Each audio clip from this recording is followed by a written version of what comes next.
ఖమ్మం జిల్లా కారేపల్లి మండలం బొడ్రాయి సెంటర్లోని జంగా మధు ఇంట్లోని గొర్రెల మందపై వీధి కుక్కలు దాడి చేశాయి. ఈ దాడిలో 15 గొర్రెలు మృతి చెందగా మరో 15 గొర్రెలకు తీవ్ర గాయాలయ్యాయి. మొత్తం 3 లక్షల వరకు కుక్కలు దాడులు చేయడం వల్ల నష్టం జరిగిందని గొర్రెల కాపరి జంగా మధు వాపోయారు. ప్రభుత్వం స్పందించి నష్టపరిహారం అందించి ఆదుకోవాలని గొర్రెల రైతు ప్రభుత్వాన్ని కోరాడు.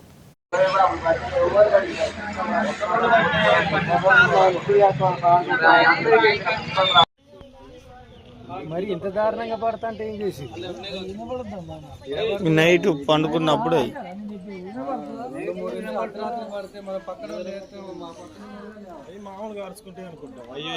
పిల్లలు కూడా పట్టిందారా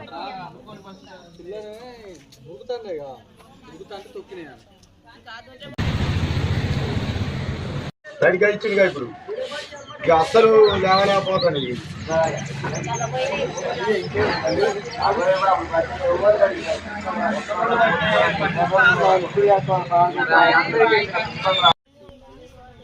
మరి ఇంత దారుణంగా పడతాంటే ఏం చేసి నైట్ పండుకున్నప్పుడు